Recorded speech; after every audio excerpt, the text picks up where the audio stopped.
Namaskar. Do you know the largeness of the Indian wedding industry? Do you know the total value of business transacted in the Indian wedding industry? Do you know the number of weddings that take place per annum in India? Do you know the growth rate year on year, the average spending in an Indian wedding, and many such delightful statistics? Statistics that will give you a perspective as to whether you should plan to become a part of this humongous, vast industry called the Indian wedding industry, and also what it takes to become a part of it. So, ladies and gentlemen, hold on to your horses as today we take a roller coaster ride into this beautiful yet enigmatic industry called the big fat Indian wedding industry of India. This is Shrikant Kanoi from Ethereal Celebration Management, and I'm on a mission to train young people on the intricacies of planning a wedding and to design and curate weddings and events with excellence everywhere and every time. Let me begin by sharing the screen. So the Indian wedding industry is the second largest in the world, just behind the US market. The total value of the Indian wedding industry is an estimated $50 billion. Yeah, you heard me right. $50 billion. Compared to total $70 billion in the United States and $350 billion the world over. More than 10 million weddings take place in India each year, out of which approximately 70% are rural weddings and the remaining 30% are urban weddings. For many analysts, that means that the global Indian wedding industry is one that is recession proof. Some estimates in the wedding industry in India suggest that the value of the sector could be over, mark my words, could be over 3,50,000 crores. 3,50,000 crores with growth rate topping 20%. The Indian wedding, the Indian middle class wedding costs around 5 lakhs to 25 lakhs. But the estimated cost of a no expense spared wedding could be as high as 50 crores. In the top 15 cities of India, up to 21 crores may be spent on a wedding celebration, which may last up to 5 days. And the typical guest size in an Indian wedding is upward of 300 plus guests and attendees. And Indians, they spend 20% of their lifetime savings on their children's wedding. And the average age of in India, it is one of the lowest in the world. For ladies, for women, it's approximately 21 years, 20.7, and for men, approximately 25 years of age, 24.9 to be specific. And if you remember, I just pointed out the Indian wedding industry typically grows at 20% year on year. And with half of India's population under 30 years, the marriage market will only grow over the next 10 years. Exciting, right? There are over 9 lakh weddings per month that takes place in India, with over 10 million marriages celebrated throughout a full year. That means there are 30,000 weddings. Yes, 30,000 weddings per day for the Indian wedding industry to service. That's a huge figure, right? You may well ask, why is the Indian industry considered recession proof? Well, number one, it's a social necessity. Number two, what's that one aspiration of all Indian parents? Their children's wedding. Money is already saved as it forms part of any major part of savings in most households. And mankind, especially Indians, they chase happiness. and this ranks high in any Indian household. We are social animals, and celebrations form a part of our social fabric and ethos. And last but not the least, don't we all like to show off? This gentleman had his wedding at this star hotel, so I need to have it at a better place. He had taken his guest to this destination wedding, so I need to better that one up. The gentleman who had taken care of the food in his wedding was this well known chef. I need him or someone better than him. As always, men, not always, but most of the time, a showmanship, trying to prove that one is better than the other. I hope this answers your question as to why this industry is considered recession proof. Now let's look into what is a typical flow of an Indian wedding. Most of you would relate to this. Families from both sides they meet, they approve the marriage, horoscopes are matched, they decide on the date and the location, consult other family members and friends on the wedding process, approximate budget is calculated, a wedding loan is taken, there's an engagement celebration, and people they decide on budgets for each services and items. Multiple shop visits then happen for clothing, jewelry, etc., etc. And search and negotiation with vendors begin. And believe me, there's no price transparency or assurance of quality. Unfortunate, but we need to make this correct, work on it and make this correct procedure going forward. They navigate delays and price increases with vendors. Then ultimately the day arises and the wedding celebrations begins. It starts with small pre-wedding functions, 2 to 8 key wedding functions depending on the community you come from, the systems which are followed. And the actual wedding with all the paraphernalias that lasts for approximately 2 to 5 days. And at the end of it, the family is stressed out, completely involved in the execution, and the wedding for them is exhausting and not enjoyable. That is why one needs a wedding planner. Some of the cases as of now, but as we have been seeing, this number of requirement of a wedding planner is increasing on a day by day basis. More and more families are turning to wedding planners to engage them for their wards or their child's marriage. And they want to go out there and enjoy. They want to be a guest at their own wedding. A wonderful feeling, right? Now let us see why you need a wedding planner. Let us discuss the merits of having one. And for this exercise, let us presume that you are the client. And now having a wedding planner on board would help you, you being the client. Number one, you get accountability. There are wedding timelines to meet. Research on venues are required. Action reminders are needed. Meetings and follow-up needs to be planned out in advance. Design and decor needs to be worked on. Vendor contracts need to be prepared and vetted. Entertainment options needs to be looked into. Booking closure needs to be done on pre-scheduled timelines. Payouts and advances needs to be done and accounting tools maintained. The guest RSVPs needs to be coordinated. Travel and logistics needs to be worked out for all the guests and their movement from one venue to another. This is an endless list. It goes on and on. But yes, with a wedding planner, you get accountability.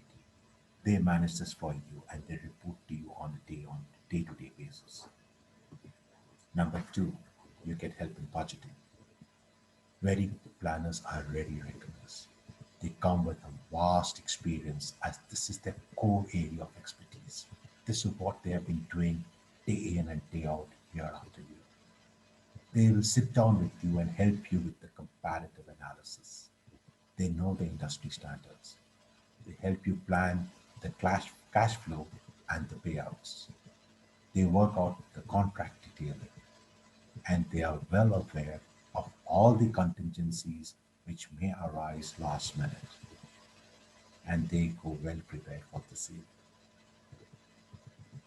The next, they are your live organizers. Yeah, just give me a second. They will help you coordinate with vendors. They will do the contract detailing. You don't have to break your head. They will schedule all the meetings. They will help with the closure of bookings. They will plan and work out to the minutest of detail as they hate leaving anything to chance. They will ensure your timeline is on track and they are your 24/7 helpline. You need a sounding board and they are your sounding board. You definitely need one, huh? There's no two ways about it. You need someone whom you can talk to, whether you are the father of the bride or the mother, or maybe the bride herself. Someone to bounce off those crazy ideas. Someone with whom you can compare notes, take tips, share moments of indecisions, insecurity, happiness, joy, emotional moments. And trust me, you will be surprised. You'll be surprised by the emotional range. He's someone who knows all, and he's someone who helps during the anxiety attacks. You certainly need a wedding planner on board as a sounding board. And last but not the least, you save time. You the client, you save time on unnecessary venue visits to understand the layout and the flow, to do the vendor's research, to do background checks on them, to work on all the various contracts and vet it, to set up the many meetings, to help in closure of bookings, to ensure the timelines are on track, and to take care of the nitty gritty, including the RSVPs, etc. etc. So, as a recap, why we need a wedding planner? Number one, you get accountability. Number two, help in budgeting. Number three, they are your live organizer. Number four, you get a much needed sounding board. And number five, you save on time.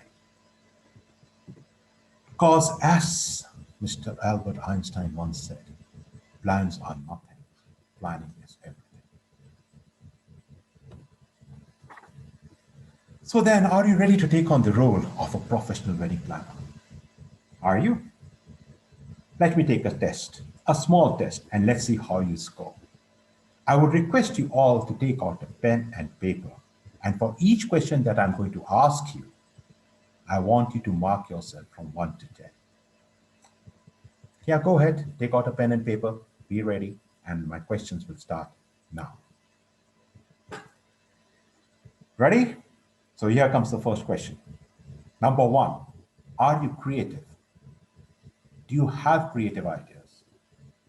When you walk into a room, do you look at the color coordinates of the room, the way the fabrics have been used, the color coordinates of the cushions placed?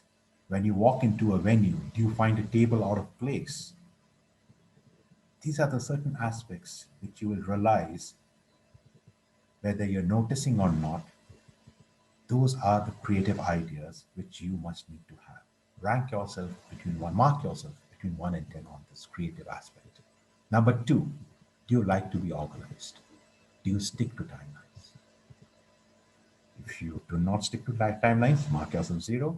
If you're very particular, you have a minute to minute schedule worked out, give yourself 10. If you're in between, mark yourself in between. Done? Question number 3. Do you have good communication skills and enjoy meeting people? Are you a people's person? Do you like to go out and network with people? Do you Would you rather spend time amongst people or would you rather spend time cooped up in a room doing a bit of reading? See where you stand and mark yourself. If you are a people's person, give yourself a 10.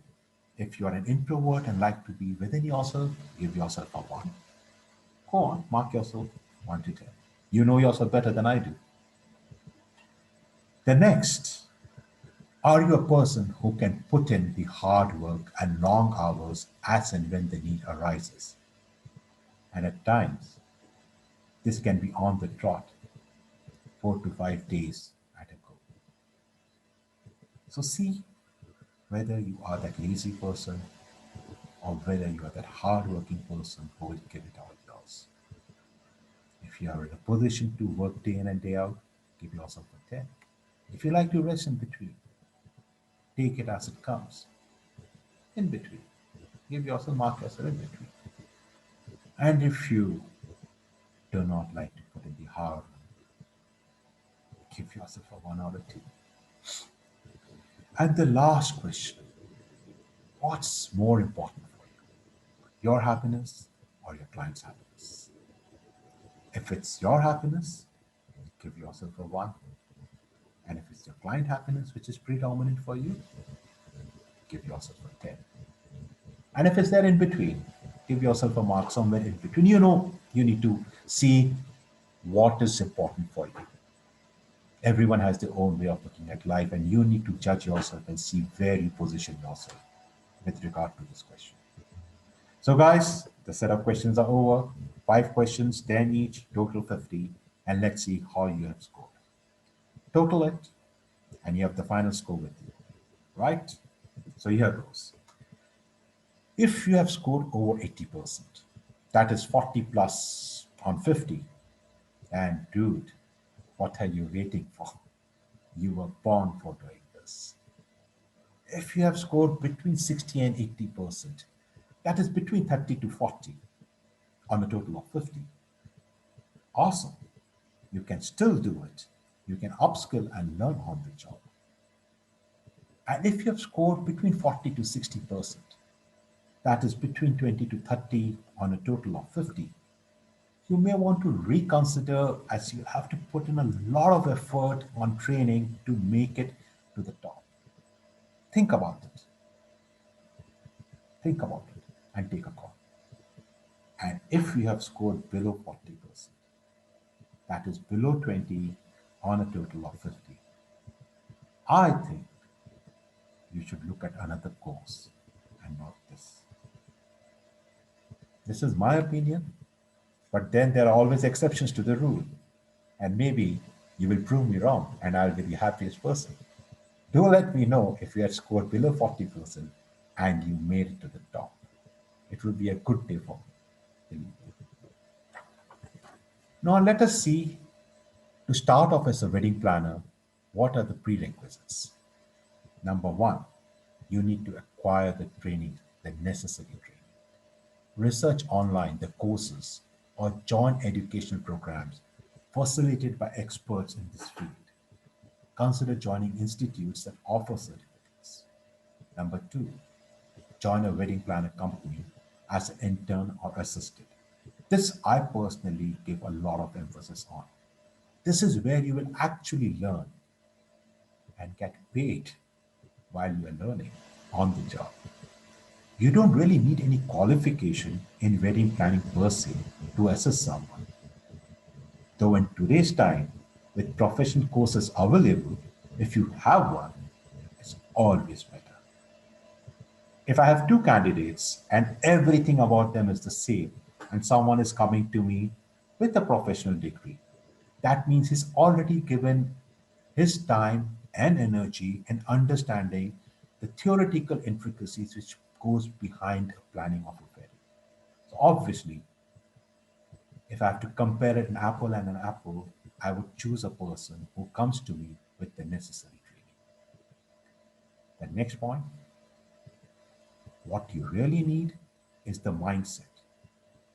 Be ready for no defined working hours and lot of and coordination coordination between the client, the venue, the vendors, etc., etc.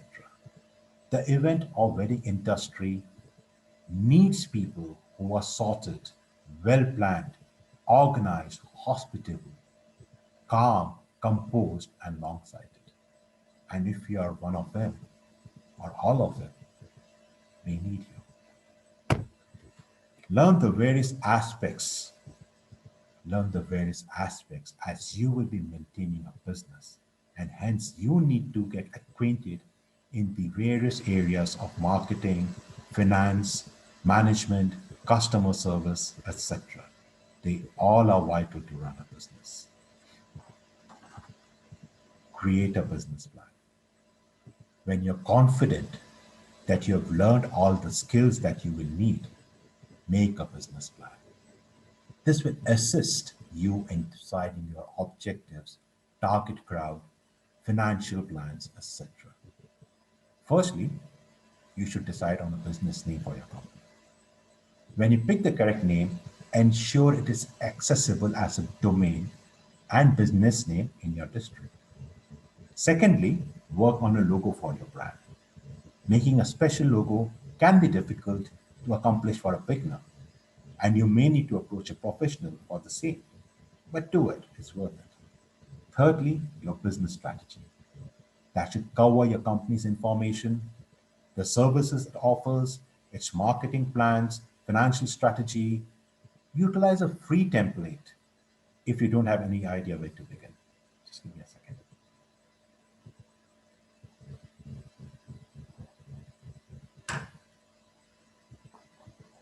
As a wedding planner, you can offer a selection or the entirety of the accompanying services.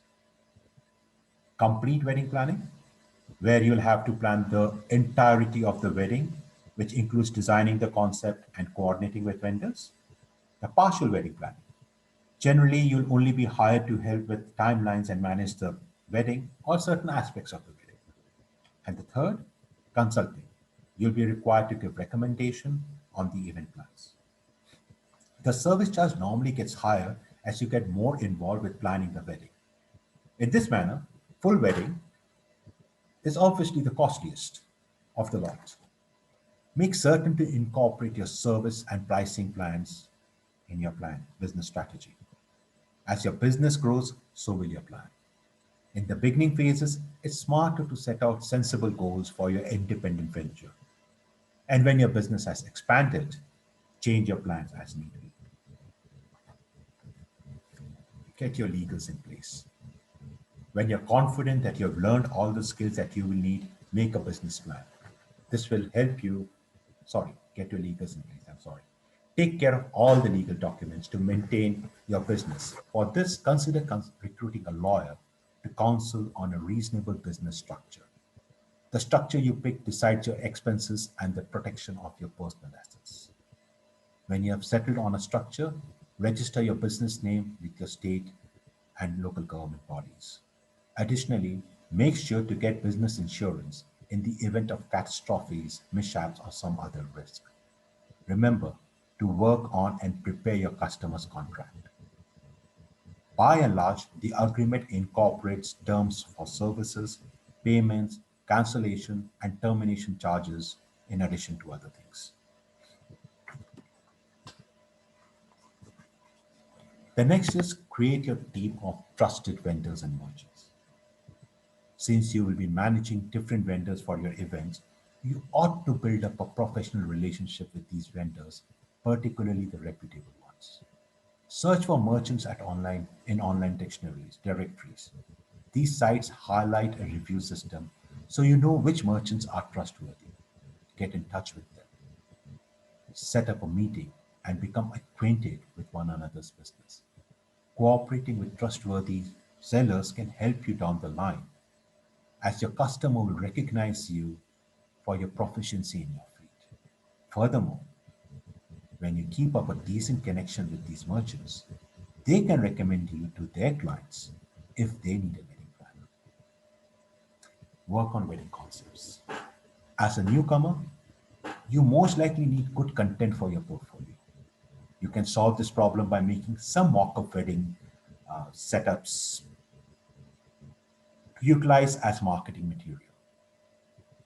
Initially, research on current wedding plans and trends. Discover what is the most well-known wedding themes that is in vogue and in use. If you're looking for inspiration, then celebrity weddings are a good place to start with. From Mick Yanka to Deep Freak, which happened in the last couple of years.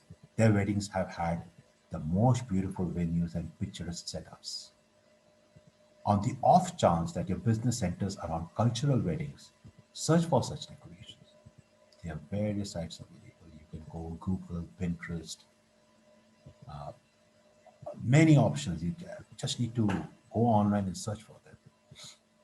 Next, contact the sellers. Inquire as to whether they are willing to work with you in making these concepts.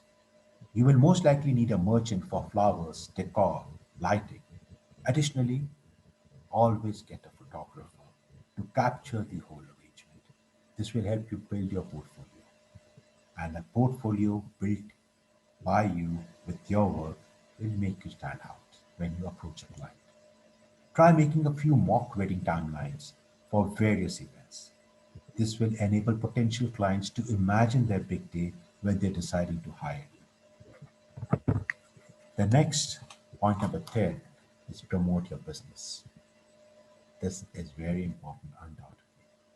To draw in new clients, you ought to promote your services through various channels. For example, a website, and also through verbal communication and through social media.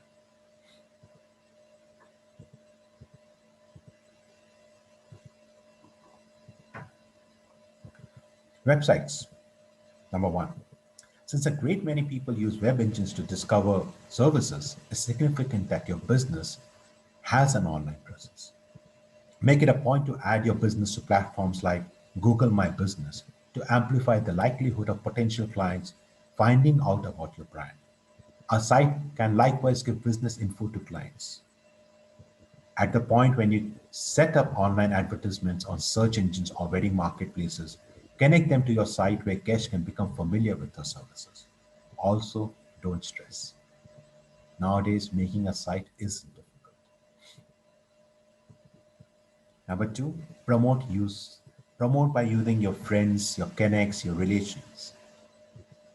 This is another approach to advertise your business by telling friends and family. Send them an email with your business info or promote your services during a party or family gathering or send out WhatsApp message to all your contacts. In the event that some of them are getting hitched, offer to design their wedding at a discount. Utilize this chance to construct your portfolio. Each and every event which you do out there, each and every picture which you take, they all are arsenals, they all are inputs for making a big, nice, fat portfolio for yourself. Social media, last but the most important. In conclusion, make business accounts on social media platforms like Facebook and Instagram. These platforms can help with showcasing your services to the individuals looking out for the same. For example, Facebook's Audience Insight gives some key data about your objective markets with the goal that you can create better advertising and reach out to them. Instagram can likewise offer analytics about your audience to assist you with your marketing methodology. As a wedding planner, to draw, you will be an artist, a performer, a referee, and a visionary. It's a very difficult job. Yet, you will be compensated for a long time to come if you start your business the correct way and work it well. If you need to endure and flourish in the wedding planning business, you must put on a happy face and mean it constantly. Likewise, you must be pleasant constantly. It may appear to be a straightforward formula for success. However, in the event that you work well and you're happy and individuals know it, the referrals will flow and you will remain occupied. Now tell me, how many of you are looking for a quick fix, a hack? How many of you are too lazy to put in the effort and the hard work and you want to become a wedding planner in just 10 days? I will give you one hell of a tip. Go on to Google, search on Google or wedding websites for the top 10 wedding planners companies in your city. Contact them and set up a business meeting with each of them over the next 1 week. Tell them that you have a wedding of a client coming up and you're ready to share the spoils with them. But they would be incognito and you would be the face to the client. And you're ready to share the spoils 50-50. And if they agree, bingo, you are ready to roll. Go ahead and print your visiting cards and you are in business. This is one way to start. And I have worked with a few ladies in this aspect. And they have, down the line, a couple of them have turned out to be good wedding planners. But remember, you can't reach the top before putting in the grind. The more you sweat during peace times, the less you will bleed during war times. This is the time to put in your hard work, to learn, to understand, to read, to see, to experience, and then slowly and steadily climb up the ladder. My advice to all of you interested in taking this forward: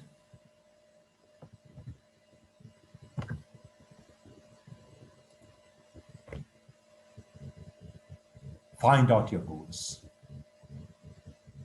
Goals are what takes us forward in life. They are the oxygen to our dreams. They are the one reason to wake up in the morning. Number two, you need to wake up hungry. If you wake up without a goal, go back to sleep. Number three, a goal without a plan is just a wish. Work out your plan. Number four, start work always the result of a commitment to excellence, intelligent planning, and focused efforts. Once again, this is Srikant Kanoi from Ethereal Celebration Management, a bespoke floral designer, a wedding planner, and your friend, your philosopher, and your guide in your journey to becoming a wedding planner. See you all soon. Namaskar.